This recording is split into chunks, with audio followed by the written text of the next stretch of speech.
जो मदारी होता है वो मदारी एक 20 फीट लंबे बांस में बंदर को चढ़ाता है ऊपर, सबसे ऊपर ऊपर चढ़ा करके नीचे 20 फीट हाथ बांस को हाथ की हथेली पर खड़ा रखता है और खड़ा रख करके बैलेंस बना करके जब लोगों को दिखाता है तब लोग उसके बैलेंस को और बंदर की एकाग्रचित्ता को देख करके उसके नाम पे तालियां बजाते हैं, पैसा देते हैं। जैसे मदारी बंदर का खेल 20 फीट ऊपर चढ़े हुए बांस पर दिखाता है, ऐसे ही आचार्य महाराज होते हैं।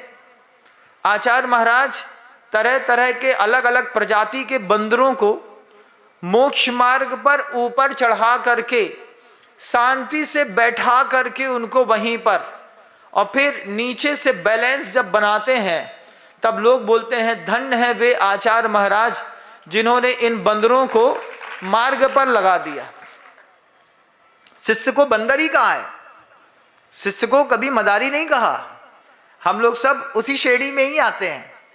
अगर गुरु की कृपा ना हो, उनका ज्ञान का उपदेश ना हो, उनकी तीखी पैनी नजर ना हो तो कब का ये बंदर को देखा है ना, कभी देखिएगा बंदर को। जब बंदर पूरी ताकत के साथ इलेक्ट्रिक के पोल में ऊपर चढ़ करके और इलेक्ट्रिक के पोल को ऐसा ऐसा हिलाता है, कभी देखा है कि नहीं देखा? बंदर देखे कि नहीं देखे? बंदर नहीं देखे, लंगूर देखे होंगे तुम लोगों ने। लंगूर में और बंदर में अंतर होता है, एक लाल मुंह का होता है, काला मुंह का होता है। तुमने कौन से देखे? काले मुंह वाले देखे ना, दोनों देखे। अरे वाह, हम तो यहां पर हर प्रकार के देखते रोज, काले वाले, लाल वाले, गोरे वाले, सब वाले दिखते हैं।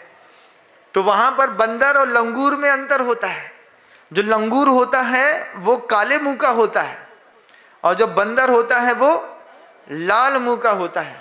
बहुत जल्दी खकियाता है, बड़ी तेज आवाज आती है उस पर। आचार्य देखो तो सिवार आचार्य महाराज ने क्या उदाहरण लिया शिष्य के लिए। शिष्य का मन बंदर के जैसे चंचल। फिर उस पर गुरुजी ने एक हाइको लिखा, गुरुवर ने हाइको लिखा बंदर के लिए। अचूक कूंद, बंदर कैसा कूदता है? अचूक कूंद बंदर की क्या चिन्ह चंचलता का।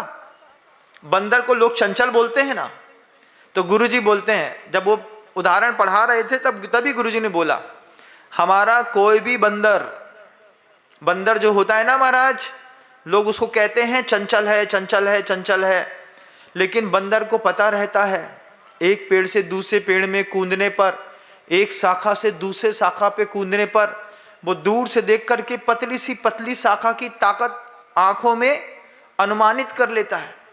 इससे लटक करके निकलूंगा तो ये टूट तो नहीं जाएंगी। आज तक एक भी बंदर डाल से नीचे नहीं गिरा।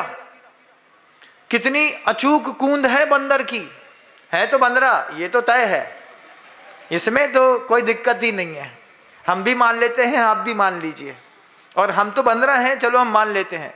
तुम तो दारू पिए बंदरा हो, बंदर हो और उसको भी उसमें मदिरा पिला दो तो एक तो वैसे ही उसकी प्रगति चंचल और फिर दारू की प्रगति और चंचल। उसके बाद जो तुम लोग तहलका मचाते हैं ना ऐसे खींच करके, इधर पे इधर पे इधर पे इधर पे, पहले इधर पे फिर इधर पे, फिर संत निवास पे, फिर अति निवास पे, फिर गौशाला पे, फिर इधर पे, फिर गाड़ी पे। क्या है? अचूक कूंद तो है बंदर की।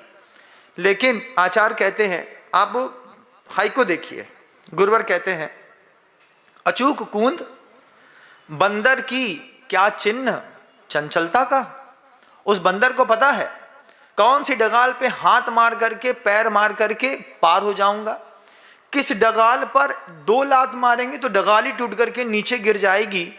बंदर पूरे के पूरे पेड़ का ऑब्जर्वेशन करके और बैठा रहता है और अपने स्थितिकरण को बंदर खुद करता है। उसको पता रहता है यहां से गिरे नहीं कि गिरने से पहले रास्ते में भी क्या पकड़ करके काम कर लेना है। ऐसे बंदरों को आचार्य जो है, मदारी जो है, जब वो ऊपर बांस पे चढ़ा करके 20 फीट ऊपर बंदर, कल्पना करो पहले, बंदर 20 फीट ऊपर बांस को पकड़ करके दोनों पैर से, दोनों हाथ से पकड़ करके बैठा है। नीचे से उसका मदारी कहता है, ए जमुरे वो वहां पर बार बार ऐसा ऐसा देख रहा है, बार बार उसकी भौहें देखिए ना, उसकी भौहें बार बार ऊपर होती हैं, इधर उधर देख तो रहा है, उसी पे सर्कस कर रहा है। लेकिन वो जानता है हमारा मदारी ऐसा जबरदस्त मदारी है, अगर इसकी बात नहीं मानी तो फिर बाद में ये हमको समझा देगा। तो जब कोई आचार्य किसी शिष्य को दीक्षित करते हैं, भगवती आराधनाकार ने इस बात को कहा कि जैसे बंदर को दीक्षित करके उसको सुत स्कंद पर चढ़ा करके शांत बैठा देना, ये से बड़े बड़े आचार्यों का काम है, बंदर का काम नहीं है। इसलिए कभी भी धर्म पठन से सम्यक दर्शन नहीं हुआ। आचार्य इतने गंभीर थे, उन्होंने कहा कि तुम धर्म का श्रवण करोगे तो सम्यक दर्शन होगा। सम्यक दर्शन की उत्पत्ति का कारण पुस्तक उठा करके पढ़ना नहीं है, इसको ध्यान रखिएगा। Point to be noted by pen. क्या चीज? किताब घर में खोल करके अपनी मर्जी से पढ़ते रहे और अपनी मर्जी का अर्थ निकालते रहे, सम्यक दर्शन नहीं होता। ज्ञान की उपलब्धता सम्यक में नहीं बदलती, क्योंकि अपनी मर्जी से धर्म समझ में आता नहीं। लेकिन जब गुरु के मुख से सुनते हैं तो सुनने का कमाल है कि अंधा भी अपने आप में प्रसन्न हो जाता है, भले आगम ग्रंथ कुछ समझ में आए या ना आए। लेकिन यहाँ 1 घंटा बैठने या सुनने के बाद आपको लगता तो होगा ना, खुशबू तो आ रही है आगम की, मुझे दिखाई नहीं दे रहा है, मैं चल नहीं पा रहा हूँ, ये अलग बात है, लेकिन इस फूल की खुशबू तो आप जरूर ले लेते हैं। जब आचार्य को लगा कि हमारे मंत्री मुनिराज, इनको हमने इतनी सारी भावनाएं बता दी हैं, अब इनका मन भी पलट गया है, इनको निर्जरा के बारे में भी बताना चाहिए। तब आचार्य महाराज ने शिष्य जिस उद्देश्य से आया था उस उद्देश्य को तो निकाल करके बहुत पीछे छोड़ दिया और शिष्य के दिमाग में नए उद्देश्य दे दिए। नए उद्देश्य दे करके आज आचार्य कहते हैं, आप जब आश्रव और संबर को समझ चुके तो एक बार निर्जरा को और समझ लीजिएगा। निर्जरा क्या होती है, कैसे होती है?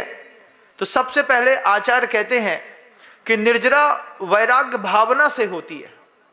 यही भावनाएं जो आप बारसाण उपेक्षा को पढ़ रहे हैं, यही कार्तिकेय अनुपेक्षा को पढ़ रहे हैं, यही भावनाएं आपको उत्तर पुराण में मिल जाएंगी। इन्हीं भावनाओं के लिए आप और भी अन्य ग्रंथों में द्रव्य संग्रह को भी स्पर्श कर लेंगे। इस भावनाओं के चिंतन, शुद्ध चिंतन करने से निर्जरा होती है। जय हिंद दोस्तों, अगर आपको मेरी वीडियो अच्छी लगती है तो प्लीज़ मेरे चैनल को लाइक, शेयर, सब्सक्राइब करिए और इसी तरह से अपना प्यार देते रहिए। धन्यवाद।